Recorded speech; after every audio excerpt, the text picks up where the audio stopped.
আহা কি যে শান্তি। এইভাবে বৈশাখের তপ্ত দুপুরে নদীতে ঝাঁপ দিয়ে গোসল করার মজাই আলাদা। ওদের গোসল করা দেখে মনে হচ্ছে আমিও এক লাফে নেমে পড়ি নদীতে, কিন্তু কি আর করার, যাচ্ছিলাম দাওয়াত খেতে, এই অবস্থায় গোসল করা সম্ভব না।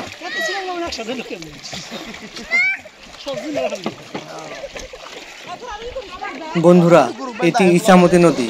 এই ইছামতি নদীর নামকরণ নিয়ে আছে নানা ধরনের মতবাদ, কিন্তু নদীর দুই পারের বাসিন্দাদের মতে এই নদী প্রচুর বাঁক নিয়ে ইচ্ছামতো প্রবাহিত হয়েছে বলে এই নদীর নামকরণ করা হয়েছে ইছামতি নদী।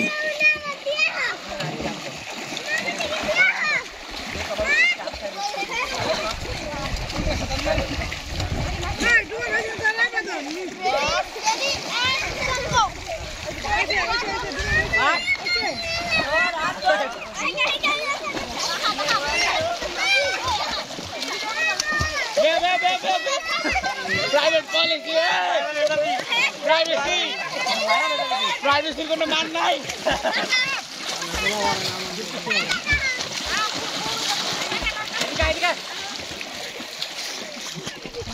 तोरबार दिखाए।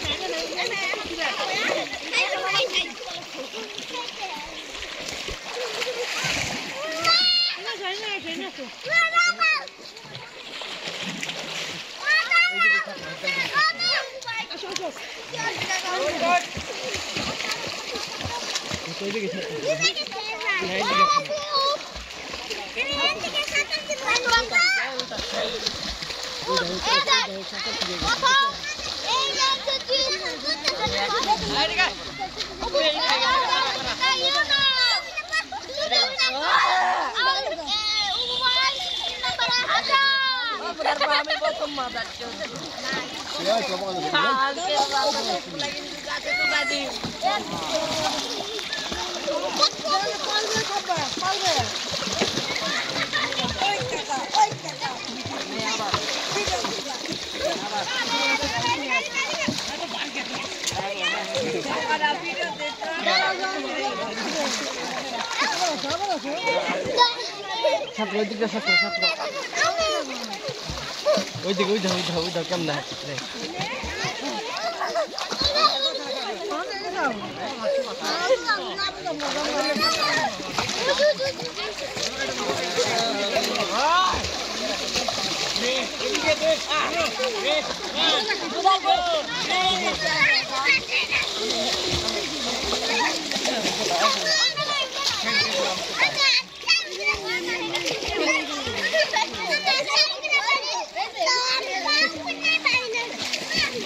বন্ধুরা, আমি দাঁড়িয়ে আছি ইসামতি নদীর ঠিক মাঝখানে বাঁশের একটা সাঁকোতে। আমার ডান পাশে হাসনাবাদ আর বাম পাশে নয়ানগর, দুটি সুন্দর সিমসাম গ্রাম। এই দুটি গ্রামের বুক চিরে প্রবাহিত হয়েছে ইসামতি নদী। দেখুন এই ইসামতির কি অবস্থা, নদীতে পানি নেই, নাব্যতার সংকটে ভুগছে। আর কিছুদিন পরে এখানে হেঁটেই পার হওয়া যাবে। এ যেন সেই কবি বন্দালী মিয়ার আমাদের ছোট নদী কবিতাটির মতোই। আমাদের ছোট নদী চলে বাঁকে বাঁকে, বৈশাখ মাসে তার হাঁটু জল থাকে, আর কিছুদিন পরে হাঁটু জলই থাকবে। অপরিকল্পিত বাদ দেওয়ার ফলে আজ নদীর এই করুণ অবস্থা। অথচ কোনো এক সময় এই নদী ছিল যৌবনে পরিপূর্ণ। এই নদী দিয়ে এক সময় ছোট বড় লঞ্চ চলতো। আমি নিজেও লঞ্চে করে বহুবার গিয়েছি সেই সদরঘাট পর্যন্ত এই নদী দিয়ে। কত আনন্দ ঘন মুহূর্ত ছিল সেই দিনগুলি। লঞ্চে ভিসিআর দেখে ঝালমুড়ি খেতে খেতে ঢাকা যেতাম। মনে পড়ে বন্ধুরা, কি নাম ছিল সেই লঞ্চগুলির? আমার এখনো দুই একটির নাম মনে আছে, বিশেষ করে নাজিয়া, মুন্নি, তারপর আরও অনেকগুলো নাম এই মুহূর্তে আমার মনে পড়ছে না। নদীতে ছিল খেয়া পারে নৌকা। নদী পথ ছিল মানুষের একমাত্র চলাচলের মাধ্যম। নদীতে ছিল প্রচুর পরিমাণে মাছ। মৎস্যজীবীরা এখান থেকে মাছ শিকার করে জীবিকা নির্বাহ করত। এখন তারা বলছে মাছ তো দূরের কথা, কোনাও পাওয়া যায় না। এই নদীকে দেখলে এখন কান্না পায়।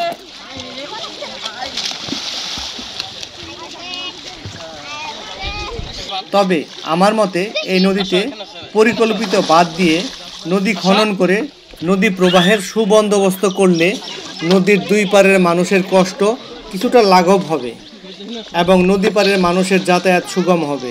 নদী ফিরে পাবে তার প্রাণ।